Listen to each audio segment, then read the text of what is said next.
एक बहुत बड़े संत ठाकुर जी की प्रतिमा को गोद में उठाते हैं और एक माता के पास पहुंचते हैं। कहते हैं, ये लो तुम्हारा ठाकुर। तुम्हारा ठाकुर तो हमेशा चकाचक भोजन मांगता है और मेरे पास चकाचक भोजन नहीं है। तुम्हारे ठाकुर को मैं बिल्कुल भी नहीं रखूंगा।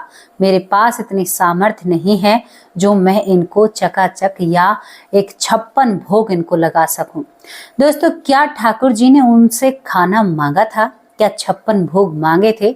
जब आप इन जानकारियों को जानोगे तो आपका दिल गदगद हो जाएगा। खुशियों से आपके चेहरे पर एक मुस्कान आ जाएगी। शायद जो मैं आपसे बोल रही हूँ इससे आपको बहुत प्रसन्नता और खुशी मिलेगी। प्रशंसा इसलिए मिलेगी क्योंकि इस कहानी में कुछ वाक्य या कुछ बातें ऐसी हैं जो बिल्कुल बड़ी विचित्र लगती हैं और कभी कभी इन बातों को सुनकर लगता है कि ये हमारे साथ भी घटे, ये हमारे साथ भी ऐसा हो तो हमें बहुत अच्छा लगेगा। आज की कहानी जो आप लोगों के सामने रखने वाली हूँ वो भक्त और भगवान के बीच की दूरियां आपको बताने वाली है। ऐसे ऐसे भक्त बहे जो सुनकर ही दिल खुश हो जाता है और मन करता है कि हम भी ऐसे ही भक्त बने।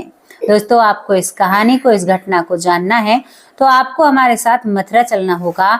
मथुरा में उस जमाने में एक ऐसे बाबा, एक ऐसे संत होते हैं जो बहुत ही जाने माने संत थे। अब इन संत की आपको खूबी बताती हूँ। ये एक छोटी सी कुटिया में रहते हैं। दूसरी बात, ये केवल नाम जप करते हैं। ना ही तो ये धूप दीप जलाते हैं, ना ही कोई घंटी बजाते हैं। केवल नाम जप करते हैं। बाकी ये इनसे कथा भी नहीं सुनी जाती है। ये ऐसे भक्त थे भगवान के कि करीबन 24 घंटे में 16 यानी करीबन 24 घंटे में ये 18-19 घंटे तक नाम जप ही करते रहा करते थे। इस तरह के भगवान के भक्त होते हैं। दोस्तों, धीरे धीरे इनकी जिंदगी बहुत अच्छी चल रही थी और मथुरा में ही ये लोगों के घर से यहाँ पर आटा और दाल मांगकर यमुना जी के पानी को, उस आटे को गूंदा करते थे। यानी यमुना जी के पानी को लेकर उस आटे को लगाया जाता था और उससे रोटियां बनाकर, रूखी सूखी रोटी ये संत खाया करते थे।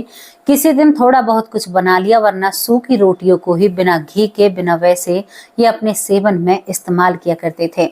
संतों की एक नई पहचान आपको बताने की कोशिश कर रही हूँ। जो एक सच्चा और अच्छा संत होगा वो कभी भी चट भजन या पकवान पर ज्यादा ध्यान नहीं देगा। उसे केवल अपने पेट भरने से मतलब होगा।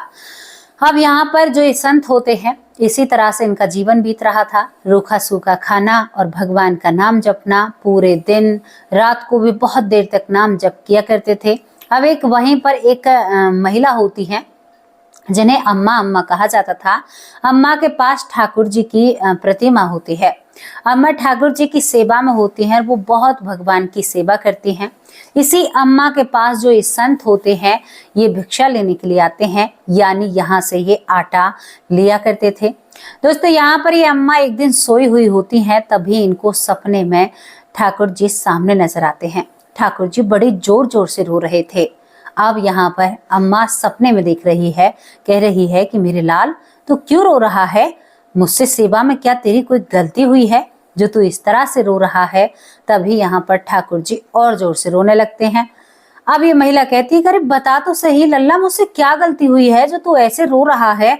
मेरा दिल बैठा जा रहा है। तू देख, रो मत, तुझे जो चाहिए मैं वो दूंगी। तो यहाँ पर लल्ला कहता है, यानी ठाकुर जी कहते हैं कि मुझे जो चाहिए वो दे दोगी तुम आई? तो यहाँ पर वो कहती हैं कि हाँ मेरे लल्ला, तू जो मांगेगा ना वो मैं तुम्हें दूंगी।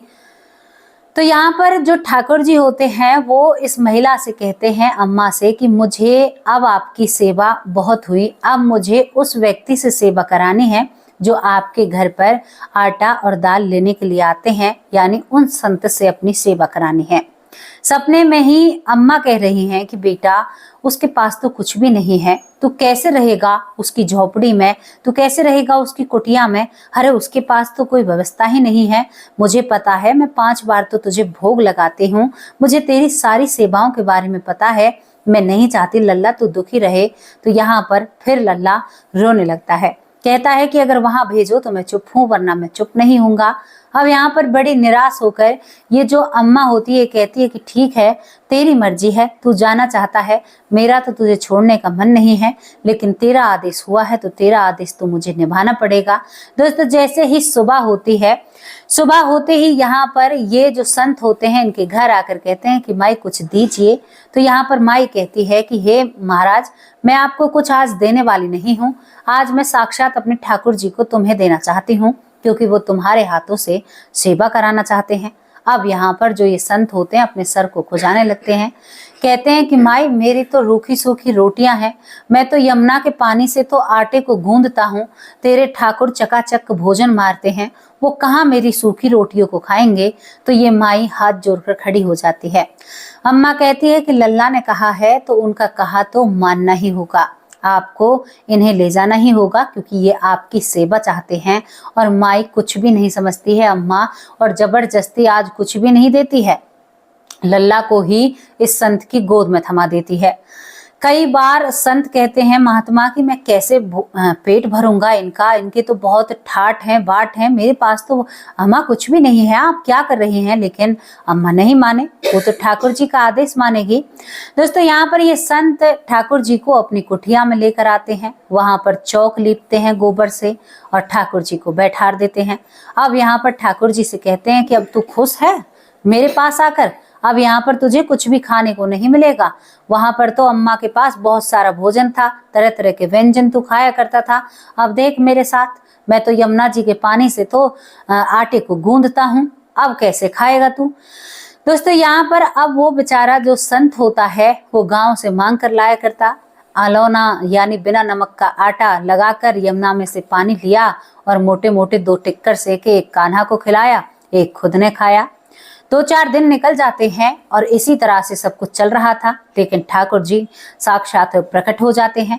अब यहाँ पर संत देखकर कहते हैं कि भाई ठाकुर जी महाराज आपका पेट तो भर रहा है।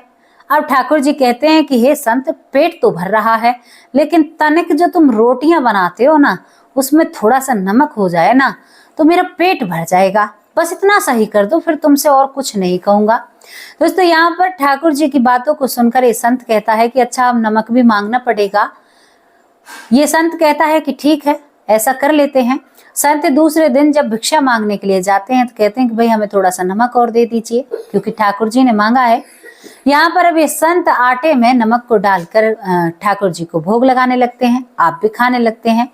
खाते खाते और 5-6 दिन बीतते हैं। जैसे ही 5-6 दिन बीतते हैं तभी ठाकुर जी फिर यहाँ पर सामने आकर खड़े हो जाते हैं। सामने आकर जब ठाकुर जी खड़े होते हैं तो ये संत कहते हैं, और ठाकुर जी आपकी सेवा अच्छी तो हो रही है ना।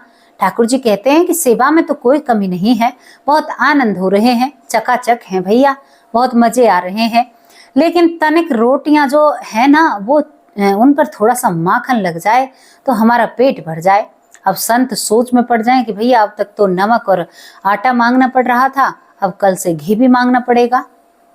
संत कहते हैं कि ठीक है, जैसी आपकी इच्छा, आप ठाकुर जी हैं, कल से हम तो घी भी मांग लेंगे। अब यहाँ पर संत गांव में जाए भैया आटा नमक और घी भी मांगे। कुछ महिलाएं कहते हैं कि बाबा बड़ा चकाचक खान लगे हो। दोस्तों यहाँ पर आकर ये खाना बनाते हैं जो संत होते हैं, और कान्हा को बर्राते हुए, यानी बरबराहट छूट रही थी कि इसे खाने की पड़ी है, लोग मुझे 4 बातें सुनाते हैं, इन्हें खाने में घी चाहिए। देखो एक भक्त का प्रेम, कैसे भगवान बात कर रहे हैं। काश हमसे ऐसे भगवान बात करें, हमसे भी पूछें, हमें भी बताएं। अब ये बर्राता हुआ ठाकुर जी को भोग लगाता है और कहता है कि ये लो, खा लो, आज तुम्हारी वजह से मेरी बड़ी बदनामी हुई है। महिलाएं मुझसे कहते हैं कि बाबा तुम तो बड़ा चकाचक खाते हो, खा लो, अब शिकायत मत करना। लेकिन जैसे ही 5-6 दिन बीतते हैं, 5-6 दिन बीतने के बाद यहाँ पर ठाकुर जी फिर प्रकट हो जाते हैं। अब यहाँ पर संत कहते हैं कि भैया अब तुम्हें क्या चाहिए। अब वो यहाँ पर ठाकुर जी भी नहीं कहते हैं, ठाकुर जी कहते हैं कि सब कुछ बढ़िया है भक्त, सब कुछ बड़ा मजे आ रहे हैं, बड़ी शांति है, लेकिन तनिक रोटियां चुपड़ी भी हैं, लेकिन उनके साथ कुछ खाने को तो चाहिए। तुम एक काम किया करो, मैं तुम्हें एक बात बताता हूँ, तुम आटे और नमक के साथ एक आलू भी मांग लिया करो, उसके साथ थोड़ी सी मिर्च भी मांग लिया करो, और उस आलू में उन मिर्चों को मिलाकर थोड़ी सी चटनी हमें मिल जाए तो हमारा पेट गदगद हो जाए। अब यहाँ पर इस संत ने देखा भैया ठाकुर जी तो उंगली पकड़कर पूरा हाथ पकड़ना चाहते हैं। संत ने ना ही तो आलू मांगा ना ही आटा मांगा। संत जी ने ठाकुर जी को गोद में उठाया और मैया के दरवाजे को जाकर खटखटा दिया, जिनके वो ठाकुर जी थे।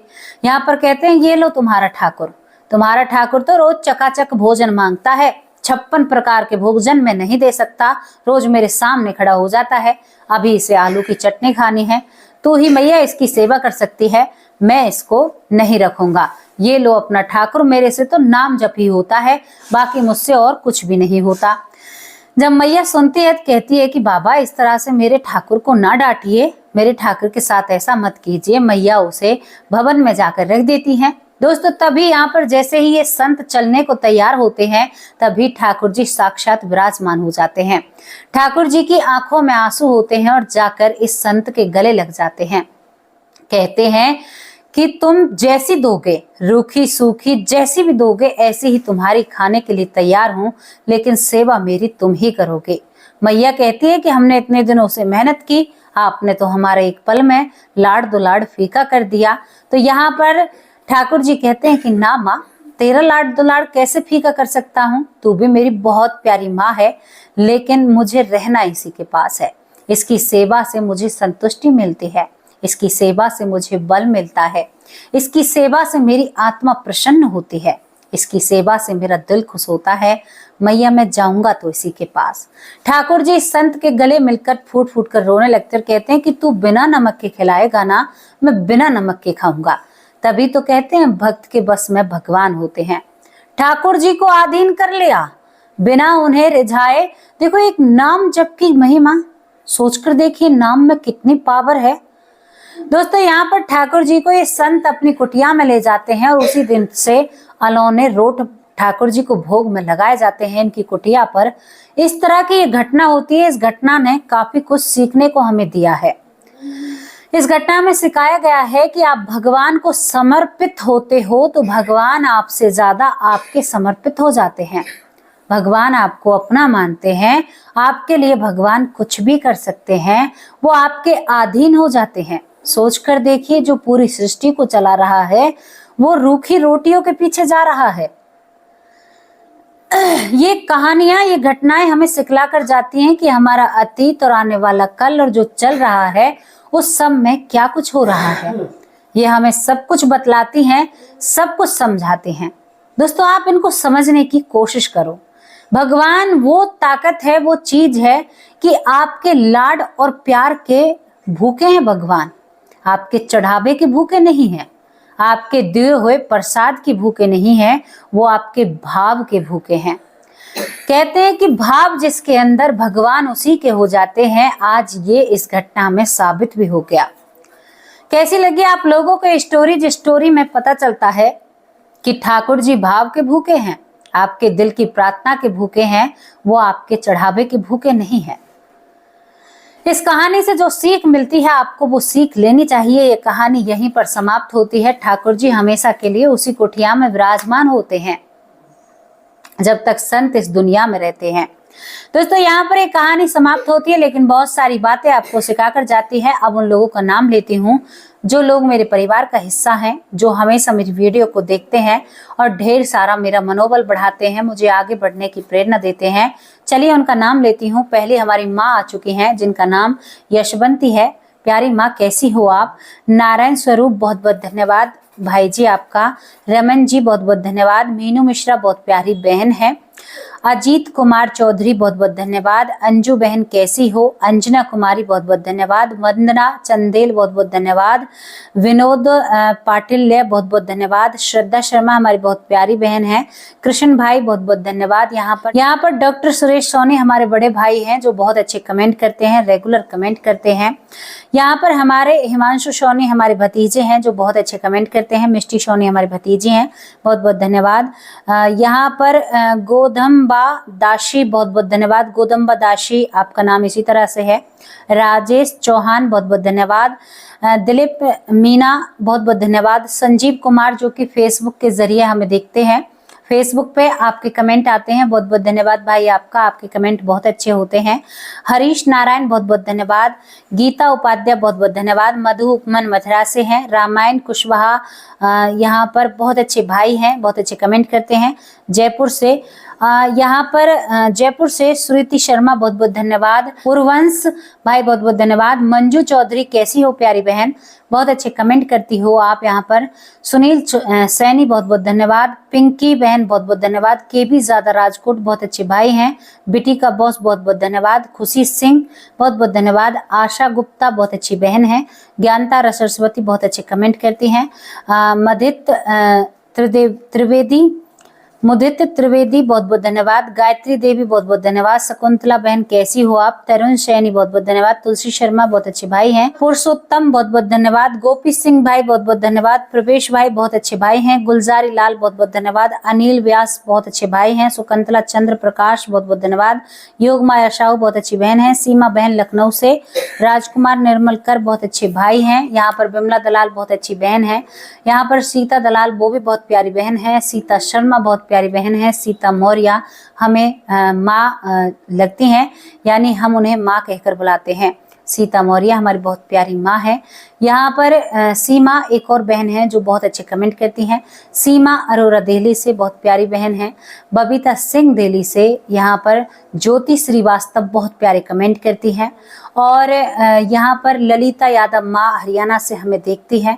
पूरा परिवार बहुत सहयोग और प्यार और स्नेह देता है। आप सभी के प्यार की वजह से मैं यहाँ तक पहुँच पाई हूँ। आप सभी का ढेर सारा शुक्रिया अदा।